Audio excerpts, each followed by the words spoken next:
모두 설 잘 보내셨습니까? 네. 반갑습니다.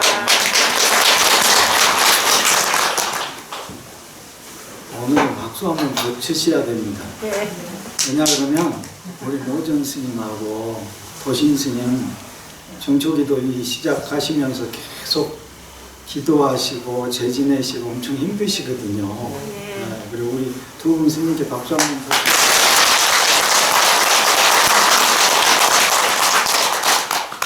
제가 관음사에 와가지고 정말 우리 기도하는 스님들 후배 스님들이시지만 정말 내가 오히려 부끄럽고 본받아야 될 때가 참 많습니다. 그래서 이렇게 여럿이 살면 서로 이렇게 도움을 주기도 하고 또 도움을 받기도 하고 느끼는 바가 참 많지요. 또 종무소는 종무소대로 늘 뭐 저희들에게 고맙고 또 어쩔 때는 미안한 생각도 들고 또 후원에 우리 보살님들도 설날에도 각자의 집에서 설을 모실 텐데 스님들 공양 챙기셔 주셔야 된다고 새벽같이 설날에도 이렇게 나오셔가지고 스님들 공양 챙겨 주시고 또 음식 준비해서 재지내게 해주시고 그런 걸 보면서 정말 너무나 고맙고 매번 고마움을 느끼지만 각자의 어떤 가정이 계시고 반드시 그 해야 될 일이 있음에도 불구하고 스님들을 위해서 또 관음사를 위해서 그렇게 마음을 내주시고 이렇게 힘써 주신 데 대해서 정말 고마움을 느끼고 그분들에게도 새해 한 해가 좋은 일만 정말 좋은 일만 있었으면 좋겠습니다. 당연히 정초기도에 참석하신 여러분들에게도 정말 나쁜 일은 눈꽃만큼도 먼지만큼도 생겨나지 말고 좋은 일만 같이 생기기를 바라옵니다. 설이 되면 정초라고 그래서 정초 풍속이 있죠. 왕조 시대에는 왕이 관상감에 그 어명을 내려서 달력을 준비해서 신하들에게 달력을 나눠주게 하고 또 그 약을 만드는 내의원에서는 모왕정심환이라든지 공진단이라든지 훌륭한 약재를 준비해 가지고 또 왕에게 올리면 왕이 그것을 신하들에게 고루 내려서 한 해의 시작을 모두가 감사하고 또 모두가 무장무예할 수 있도록 서로 그래온 풍습이 있습니다. 여러분들에게도 서로가 내가 좋아하는 것 또 아끼는 것을 서로 나눌 수 있는 또 이제 입춘이 이제 지났잖아요. 이제 봄이 시작되는 거죠. 그래서 이제 동국세식이나 형초세식에 보면 입춘첩을 쓰게 해요. 예전에 이제 지금도 거리 곳곳에 가다 보면 현관문 앞에 입춘대길 뭐 이런 표시가 있잖아요. 건양다경 또 올해는 호랑이 해라 그러는데 대문에다가 호랑이 호자를 크게 써붙여 가지고 그게 옛사람들한테는 부적과 같은 의미예요. 그래서 바깥에서 들어오는 애군을 대문에서 차단하는 것이죠. 그래서 그 입춘첩을 써서 붙일 때 그 집안에 가장 나이가 어린 그 아이에게 그 붓글씨로 글씨를 쓰게 해요.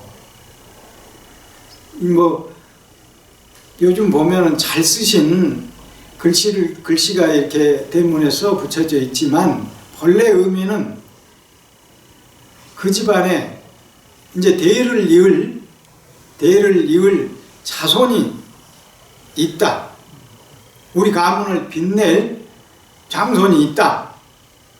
이것을 나타내기 위해서 가장 어린 남자아이한테 붓을 줘서 그 입춘첩을 쓰게 했습니다. 그래서 글씨가 삐뚤삐뚤해도 그것이 가문의 자랑이었어요. 그만큼 그 우리가 어리고 여러분들이 어린 시절에는 집안을 일으키는 것이 큰 일이었죠. 대를 잇는 것이 아주 어떤 일보다도 큰 일이었단 말이에요. 여성에게는 대를 이을 어떤 소원을 못 낳으면 심하게는 쫓겨날 수도 있는 거죠. 그만큼 대를 잇는다는 것이 컸습니다. 오늘날 여러분들이 이제 한번 되새겨 보세요. 여러분들이 젊어 시집을 올 때는 그것이 정말 얼토당토 않는 여성에 대한 어떤 구박이었을 수도 있는데, 오늘날 가만히 생각해 보세요. 인구가 어때요? 현저하게 줄어버렸잖아요. 이제 아이가 태어나는 일이 드물어요. 한 마을에 아기 울음소리 듣는 날이 정말 쉽지 않답니다. 그것은 여성을 힘들게 하기 위해서가 아니라, 사람이 사는 인류 공동체에서는 사람이 없으면 인류가 패망하게 되는 것이죠. 그만큼 여러분들이 중요한 역할을 하셨던 거죠. 물론 산고의 그 아픔은 이루 말할 수 없는 아픔이지만, 힘들고 그런 일이지만, 여러분 스스로가 인류를 이어갈 수 있는 어떤 큰 일들을 하셨던 거지요. 여러분들이 이제 어른이 되어서 손자도 계시고 며느리도 있고 다 그런 위치에 계시지만, 아이들이 시집장가를 안 간다 그러고 아이를 안 갖는다고 그런 말을 들으셨을 때, 그게 꼭 첫 마디에 그래라 잘했다 그러시던가요? 적게는 집안에 대를 잇는 것에서부터, 더 나아가서는 인류가 오랫동안 공존할 수 있는 일이 바로 아이를 낳는 일이에요. 지금 바로 우리는 젊은이들이 부족합니다. 그래서 어때요? 고령화 사회로 이미 들어섰고, 나이를 먹은 기성세대들이 감당하지 않아도 되었던 일들을 이제는 감당해야 됩니다. 앞으로 10년 후면 노동 인력이 80세 정도가 된답니다. 지금은 어때요? 60대가 노동 현장에서 손수 일을 해야 돼요. 예전 같으면 한갑이 지나면 일손에서 한 걸음 물러나는 연세였죠. 모든 발전하는 것이 다 좋습니다.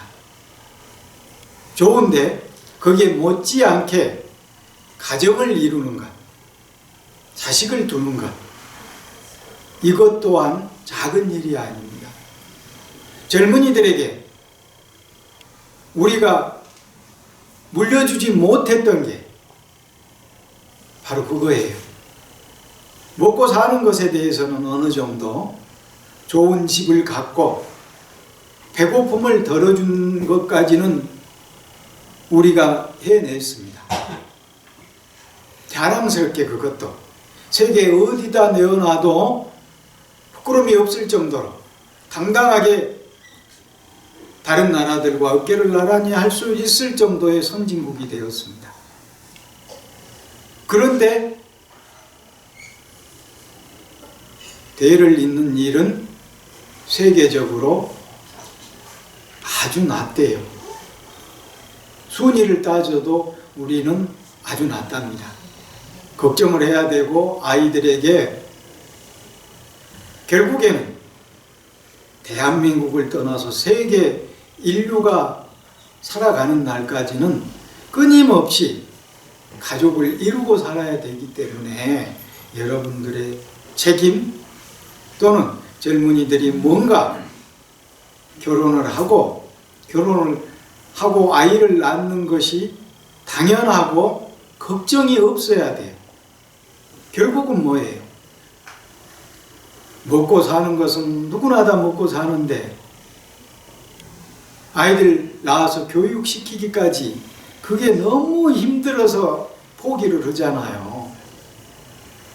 그런데 거기에는 우리가 꼭 좋은 대학을 나와야 된다고 하는 한설인 우리 기성세대의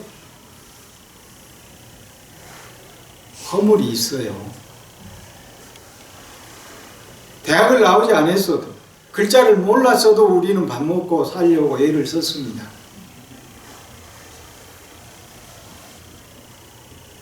교육을 잘 시키는 것은 분명 필요한 일이고 내 자식이 좋은 대학을 나오고 좋은 데 취직하는 것은 어떤 부모나 다 바라는 일이에요. 그런데 오늘날 현실이 어찌 되었어요? 노동 현장에서는 일을 안 하려고 그럽니다. 조금만 힘들게 시키면 파업을 하고 조금만 돈이 적으면 파업을 하고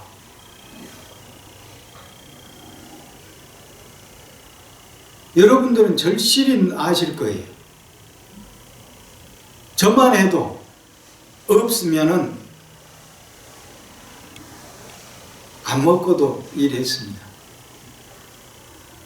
부족하면 나눠 먹었습니다.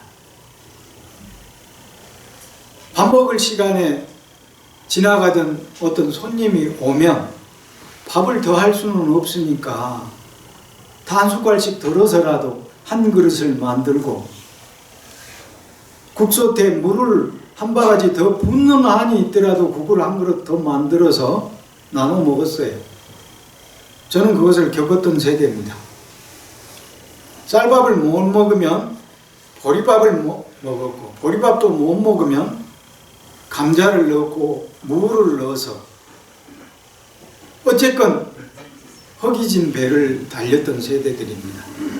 그것도 없으면요, 저는 까탈스러워 가지고 반찬이 좋지 않은 도시락을 싸면 도시락을 가져가지 않았어요. 굶는 한이 있어도 뭐 이런 못된 그런 마음을 낸 적이 있었어요. 그래 내가 키가 작아요. 주는 대로 잘 먹었으면 키가 조금 더 컸을 겁니다. 근데 그런 못된 마음을 냈기 때문에 키가 크다 말아버렸어요.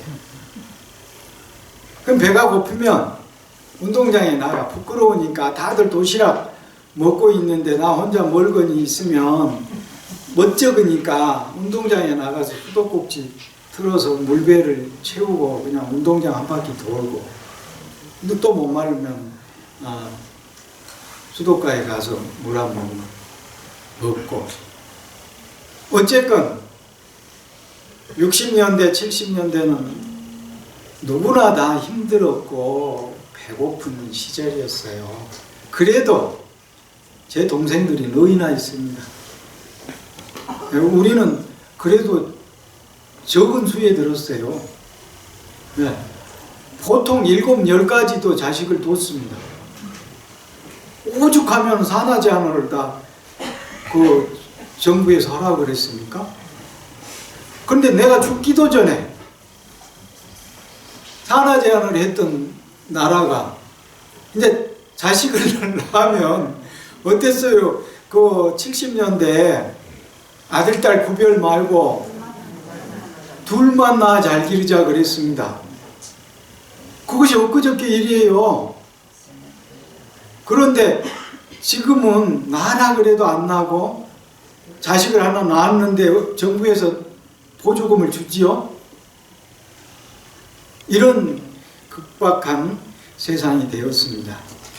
그런데 이게 꼭 누구의 책임이라기보다는 뭔가 우리가 이제 생각을 원점으로 가서 한번 깊이 해봐야 된다는 거예요.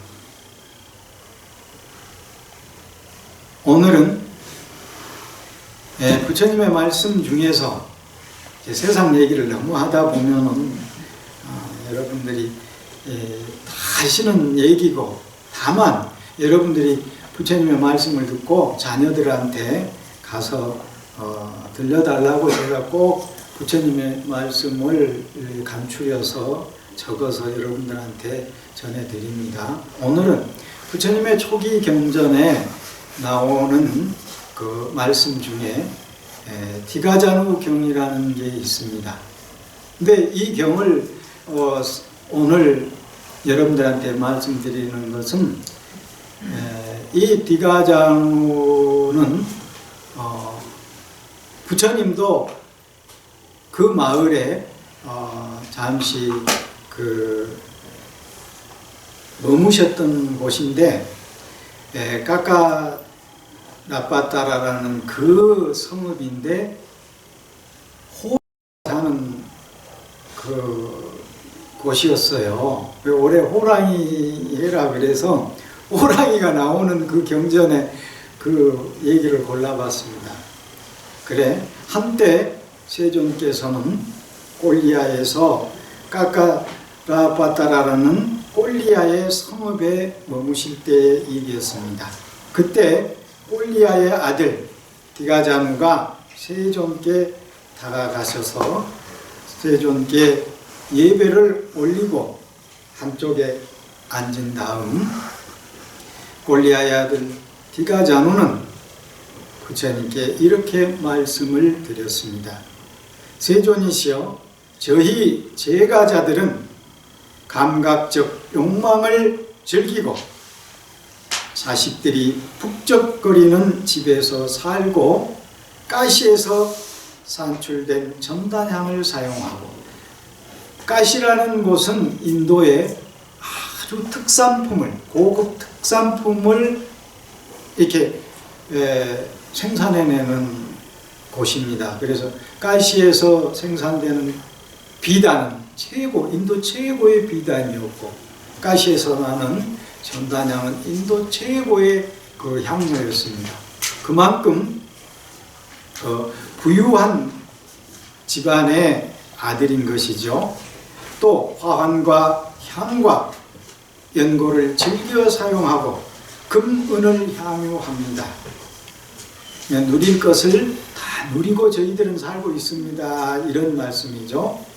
세존이시여, 세존께서는 이러한 저희들에게 금생의 이익과 행복을 주시고 내생의 이익과 행복을 주는 법을 말씀해 주십시오. 금생에도 행복하고 내생에도 행복할 수 있는 그런 좋은 말씀을 들려주십시오. 이렇게 법을 청했습니다. 그래 이제 부처님께서 디가자누여, 네 가지 법은 선남자에게 금생의 이익과 행복을 준다. 무엇이 넷인가? 근면함을 구족하는 것이요, 보호하는 것을 구족하는 것이요, 선우를 사귀는 것이고 바르게 생계를 유지하는 것이다. 그 네 가지, 금생에 행복할 수 있는 조건이 근면해야 된다. 또 모아진 재산을 보호할 줄 알아야 된다. 또 좋은 벗을 주변에 많이 두어야 한다. 또 바르게 재산을 모아야 된다. 디가자누여, 그러면 어떤 것이 근면함을 구족하는 것인가? 디가자누여, 여기 선남자는 농사를 짓거나 장사를 하거나 목축업을 하거나 또는 왕의 신하가 되어 문신이 되거나 무신이 되거나 그 외에도 어떤 업을 갖든지 그 생계를 유지할 때 그가 그 생계를 유지하는 그 사업에 대해서 농사를 짓는다면은 농사일에 어때요? 숙련돼야 농사를 잘 지어야 된단 말이에요. 농사일의 전문가가 되어야 된단 말이에요. 장사를 하는 사람은 장사꾼이라 그러잖아요. 꾼은 아주 장인처럼 능수능란해야 된다고 말이에요. 장사를 하는 사람은 장사를 잘해야 돼. 좋은 물건을 가지고 좋은 소비자를 만나야 돼요. 그 직업에 대해서 전문가가 되어야 된다는 것입니다. 그 직업에 숙련되고 또한 그 직업에 대해서 게으르지 말아야 되고 또 그 업을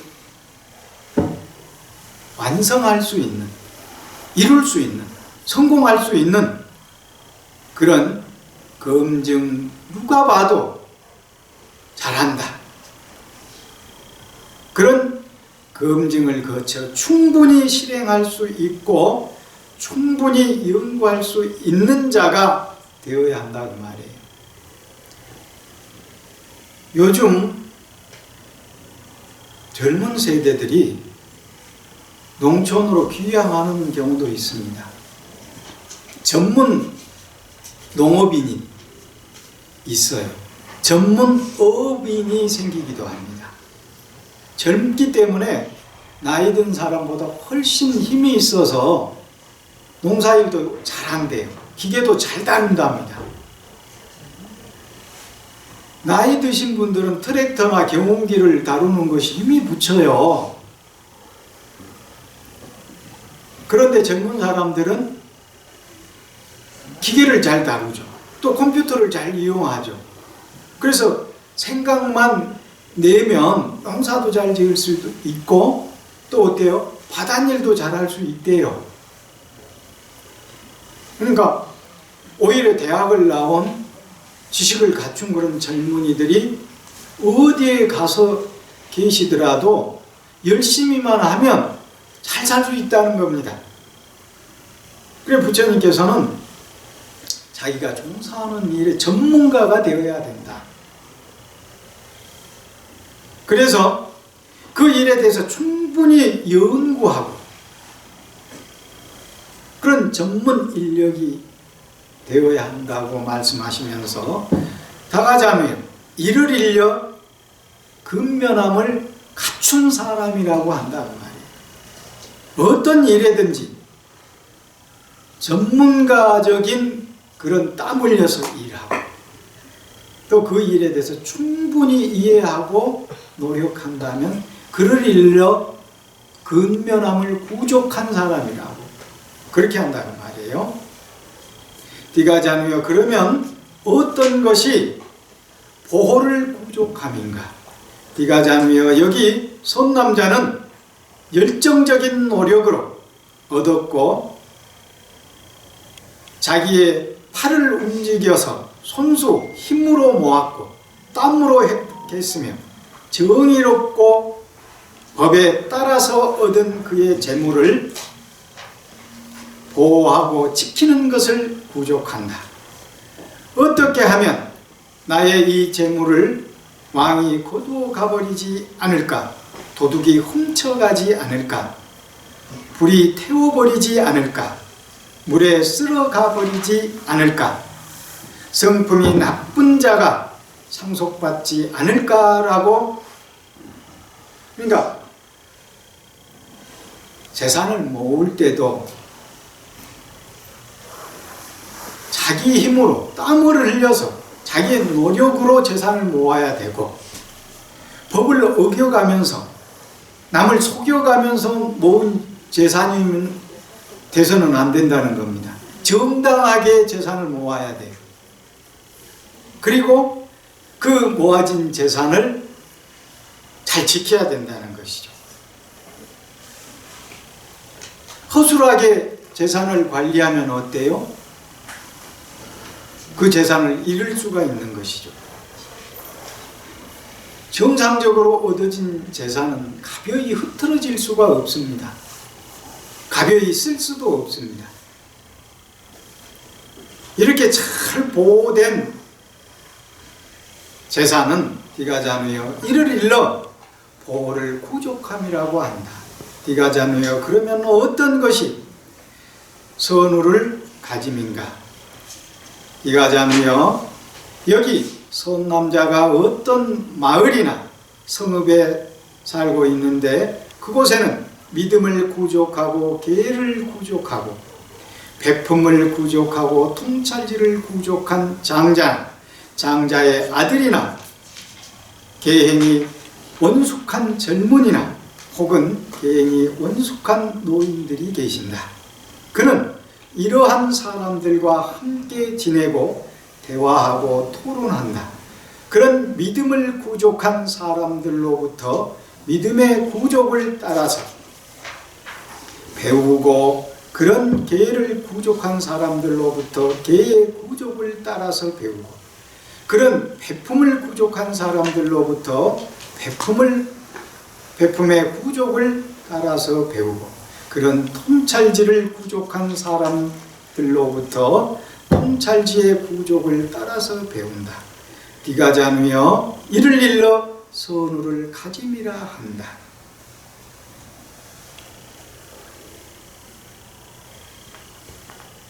어려서부터 지금까지 여러분들도 좋은 선생님을 만나고 또 좋은 벗을 가까이 하고 또 좋은 이웃을 가까이 하려고 하셨고 또 나이 드신 어르신들이 한 말씀 하시면 귀담아 듣고 이렇게 살아오셨을 것입니다. 그것이 세 번째 좋은 사람을 주변에 가까이 하는 보배예요. 나에게 뭔가 거짓을 말하고 나에게 있는 것을 빼앗어 가려고 하는 사람보다는 나에게 늘 진실을 말해주고 나에게 늘 뭔가 도움을 주려고 하는 사람, 그런 사람을 여러분들은 가까이 하고 싶으시잖아요. 우리는 어린 시절부터 어른들로부터 선생님으로부터 이웃으로부터 늘 그래야 된다라고 배웠습니다. 그것이 생활화 되었지요. 그것이 금생에 행복할 수 있는 조건 중에 또 하나예요. 좋은 이웃을 가까이 뒀다는 것만으로도 우리는 금생에 행복한 조건의 하나가 이루어진 겁니다. 뒤가 자누여 그러면 어떤 것이 바르게 생계를 유지하는 것인가? 뒤가 자누여 여기 선남자는 재물의 수입과 지출을 알고 지나치게 풍족하지도 않고 지나치게 궁핍하지도 않게 바르게 생계를 유지한다. 이와 같이 내 수입은 지출을 제하고도 남을 것이고 지출이 수입을 능가하지 않을 것이다 라고 생각하면서 뒤가 자누여 예를 들면 저울로 무게를 재는 사람이나 그의 도제가 저울을 잡으면 이만큼이 내려갔거나 혹은 이만큼이 올라갔다고 아는 것과 같다. 그와 같이 선남자는 재물의 수입과 지출을 알고 지나치게 풍족하지도 않고 지나치게 궁핍하지도 않게 바르게 생계를 유지한다. 이와 같이 내 수입은 지출을 하고도 남을 것이고 지출이 수입을 능가하지 않을 것이다 라고 생각하면서 뒤가 자누여 만일 선남자가 수입은 적은데 호화로운 생계를 꾸려간다면 말하기를 좋아하는 사람들은 이 사람은 무화과를 먹듯이 재물을 낭비하는구나라고 말한다. 여기서 이제 무화과라는 것은 비유의 말씀인데요. 여러분 무화과 아시죠? 네. 예, 여기서는 비유의 말씀이지만 무화과뿐만이 아니라 모든 그 열매를 맺는 과일을 말할 수도 있습니다. 어떤 사람이 무화과가 먹고 싶은 거예요. 과일이 드시고 싶은 것이지요. 그런데 자기가 먹을 만큼만 몇 개 따서 딱 먹으면 되는데 나무채 이 통째로 자꾸 흔들어 버려요. 그러니까 열매가 팍 땅으로 우수수 떨어지는 거예요. 그런데 몇 개만 딱 집어가지고 먹고 가버리는 거예요. 그러니까 많은 열매들이 어때요? 땅에 떨어져 있겠죠. 그러니까 그것은 다 쓸모없는 열매가 돼버리는 거예요. 썩는 거죠. 그러니까 필요한 만큼만 내가 많이 열려 있어도 다음 사람을 위해서라든지 내 필요한 만큼을 따서 먹으면 되는데 그 몇 개 그 필요한 것을 많이 열렸다고 그냥 통째 나무채 흔들어서 나무에 있는 게 다 떨어지도록 해놓고는 결국은 몇 개만 딱 챙겨가지고 가버린단 말이에요. 그러면 모든 게 이게 낭비잖아요. 마치 재산이 있는데 쓸 만큼만 쓰고 저축을 한다거나 모아두어서 남에게 또 쓸 수 있도록 해야 되는데 너무 지나치게 낭비를 해버리면 어때요? 애를 써놓고도 어때요? 그걸 좀 남겨두거나 적당히 지출을 해야 다음에 어려울 때 쓰기도 할 텐데, 그래서 지금 부처님께서는 마치 어떤 사람이 무화과를 먹듯이 재물을 그냥 함부로 쓰는 것을 지금 경계하는 말씀인데요. 이것도 남들이 말하기 좋아하는 사람들이 또 입에 오를 수 있단 말이에요. 만일 선남자가 수입이 많은데 넉넉하게 정말 쓸만큼 써도 되고 남한테 나눠줄 만도 한데 궁핍하게 이제 자린고비라는 말은 들어보셨죠? 예, 너무 인색하게 그렇게 살지 않을 사람인데 너무 인색하게 사는 경우를 말하죠. 궁핍하게 생계를 꾸려간다면 또한 말하기 좋아하는 사람들이 이 사람은 저러다 굶어 죽겠다. 굶어 죽지 않을 사람이 너무 인색하게 사는 저는 다 굶어 죽기 좋을 사람이다. 이렇게 또 비난한다는 거예요. 디가자누요. 여기 선남자는 재물의 수입과 지출을 알고 지나치게 풍족하지도 않고 지나치게 궁핍하지도 않게 바르게 생계를 유지한다.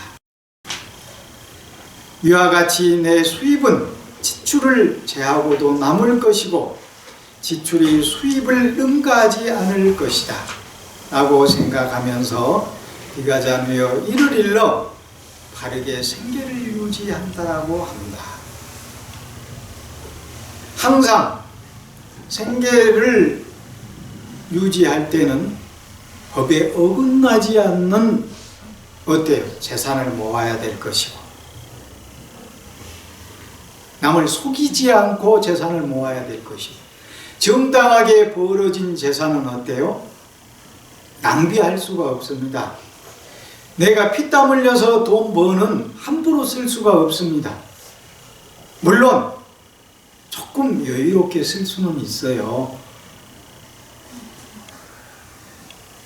쓸 만큼 쓰시되 어때요? 남의 입질에 오르내리지 않을 정도로만 써야 된다는 거예요. 그래서 그 바른 생계라는 것은 정당하게 돈 번 것들, 그렇게 모아진 재산은 또 쓸 때도 정당하게 쓰여져야 되는 것이죠. 그것을 바른 생계 유지, 그것이 또한에 바른 생계를 유지하는 그것이 또 금생에 행복할 수 있는 조건이 되는 것이죠. 여러분, 아무것도 가진 것이 없으면 어때요? 사람이 어때요? 공색해지죠. 행복하다 그럴 수 없잖아요. 그래도 어느 정도 내가 쓸 수 있는, 지출을 해야 될 때 지출을 할 만큼의 어떤 금전적 소유는 있어야 된다는 것이죠. 예. 그래야 어때요? 행복할 수 있는 것이죠.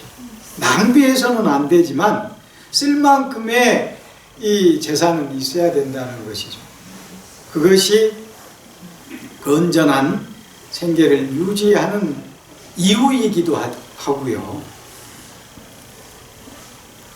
그래, 디가자누요, 재물이 생기면 4가지 행복의 조건이 갖춰지기도 하지만 4가지 파멸의 또 통로가 생기기도 한답니다.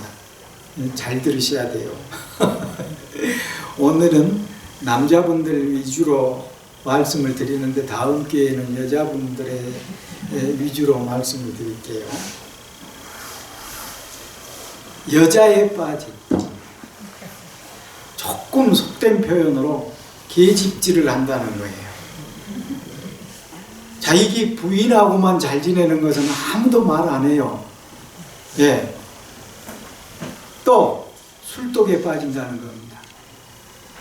돈이 좀 있으면 여색을 밝히고 술을 가까이,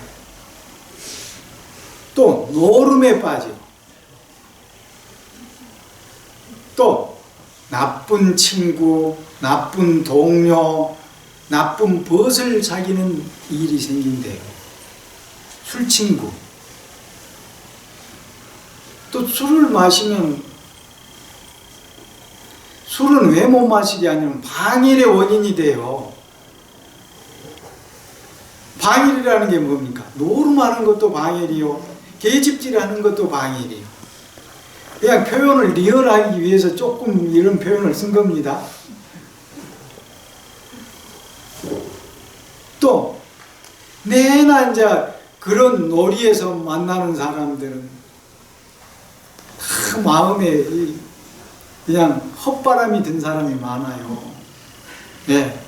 그러니 나쁜 친구라 그러고 나쁜 동료라 그러고 나쁜 벗이라 그러는 거예요. 디가자누요, 예를 들면 4개의 수로와 4개의 배수로를 가진 큰 저수지가 있는데, 사람이 물이 들어올 수 있는 수로는 막아놓고 물이 빠져나가는 배수로는 열어두었는데 마침 비까지 적절하게 내리지 않는다면 그 큰 저수지 물이 말라버리게 될 것이다.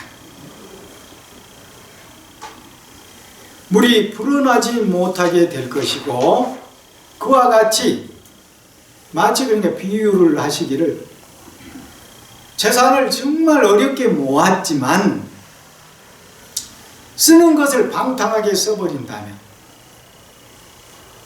여자 노란하고 술독에 빠지고 노름이나 하고 그런 것들을 즐기는 친구, 동료 이런 무리들하고 휩싸여서 늘 집에도 들어오지도 않고 그런 일이 생기는 것이 바로, 없을 때는 그런 마음 못 내요. 재산이 생기니까 또 그런 마음도 낸다는 거예요.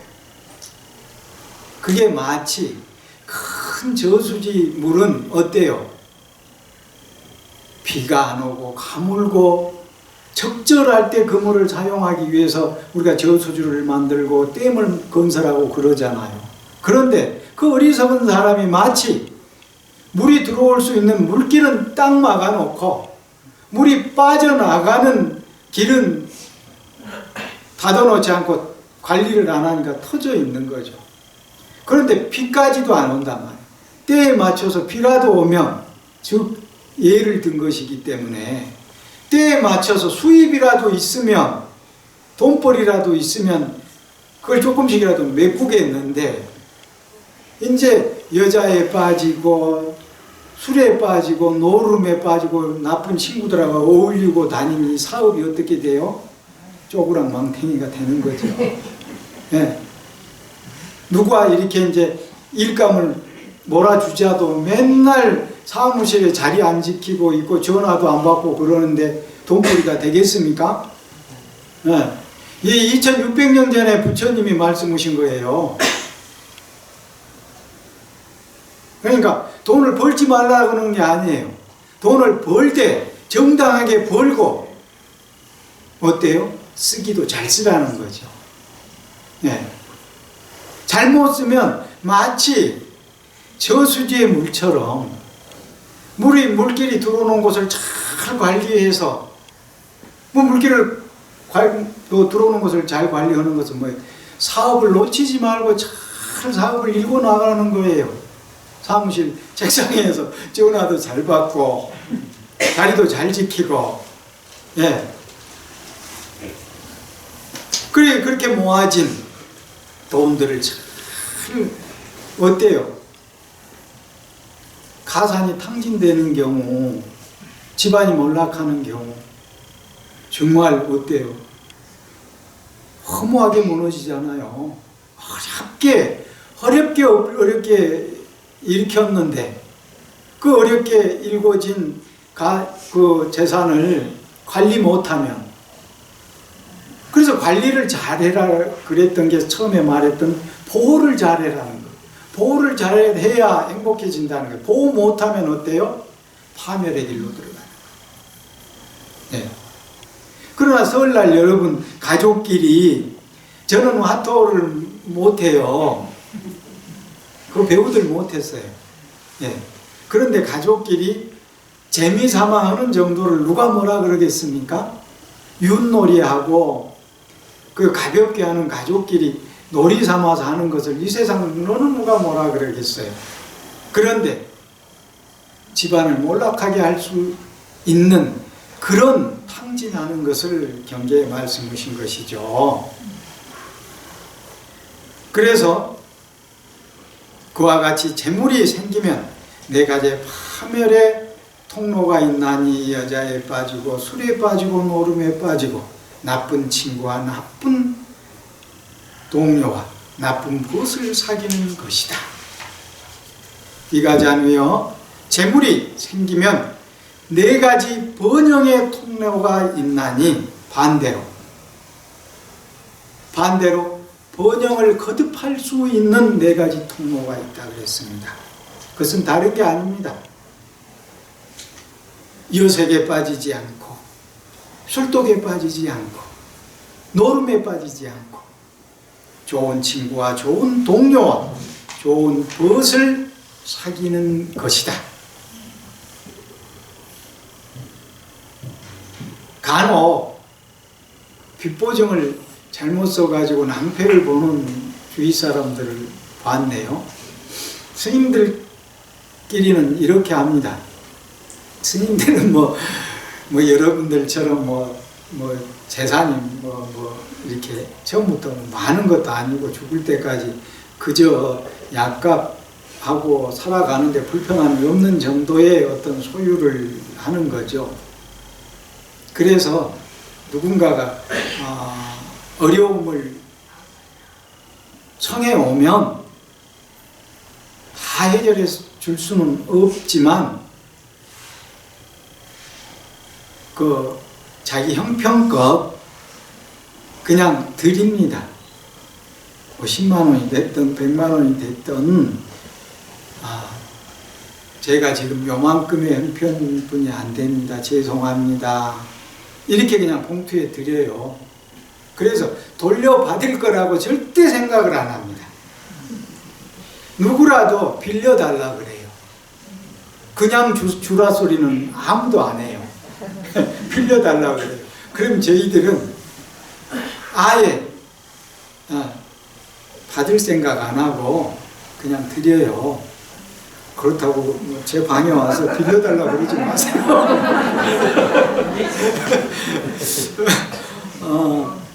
왜냐 그러면 내가 준 것을 마음에 담고 있으면 나중에 돌려주지 않으면 서운한 마음이 생기잖아요. 아예 그 서운한 마음을 생기지 않도록 아예 받을 생각을 안 합니다. 그러니까 그런 형편도 안 되고, 네. 어찌 보면 살아가는 삶 속에 지혜가 될 수도 있는데요. 누군가 어려움이 처해 있을 때 도움을 주는 것은 참 우리 모두가 그런 마음은 내야 돼요. 그러나 도움을 받는 측에서도 무리한 도움을 요구해서는 안 돼요. 서로가 불행해집니다. 절대 말씀드렸듯이 내 손수 일으킬 수 있는 일이어야 돼요. 내 손수 해결할 수 있는 일이어야 됩니다. 그러지 않는 것은 바라지 말아야 돼요. 그러지 않는 일은 하지 마셔야 됩니다. 왜 사기를 당할까요? 당한다고 생각하지 마세요. 내 마음속에도 사기의 마음이 있는 거예요. 이 세상에 그냥 당하는 일은 없습니다. 나도 조금이라도 내 마음속에 그 마음이 있기 때문에 당하는 거예요. 사기를 치려고 해서도 안 됩니다. 사기를 당해서도 안 되고 서로 불행해지는 것이죠. 그래서 있는 만큼을 가지고 잘 관리하면서, 내가 조금 재산을 불렸다고 해서 낭비해서도 안 되고, 낭비하지 말아야 될 이유가 그거예요. 부처님께서도 말씀하셨듯이 땀 흘려서 벌어야 되고, 땀 흘려서 벌어진 돈은 잘 간수해야 되고, 또 그런 것들을 굳이 여유롭게 쓴다면 어때요? 꼭 필요한 것에 쓰시라고 말이에요. 그러면 어때요? 주는 이의 마음도 좋고 받는 이의 마음도 어때요? 따뜻하겠죠. 그래서 늘 우리 모두가 행복할 수 있는, 오늘 말씀드리다 보니 금생의 행복이네요. 그런데 뒤집으면 금생에 이렇게 잘 철저하게 근면하게 잘 사신 분은 어때요? 내생이 있다면 내생도 그렇게 사실 수 있는 거죠. 그래서 금생의 행복은 자기 노력으로, 내 노력만큼 사는 것입니다. 내 노력 밖의 것은 마음에 안 두시는 것이 금생의 행복일 수 있습니다. 여러분, 또 한 해가 시작이 되었고, 우리는 언제가 끝날지 모르는 코로나로 아직도 힘든 날을 보내고 있습니다. 그렇지만 이 힘든 날이 끝나면 반드시 우리가 좋은 날이 있다는 것은 저도 알고 여러분들도 알고 있습니다. 우리 모두가 금생에 행복한 그런 세상이 되었으면 고맙겠습니다. 모두 행복하십시오. 고맙습니다.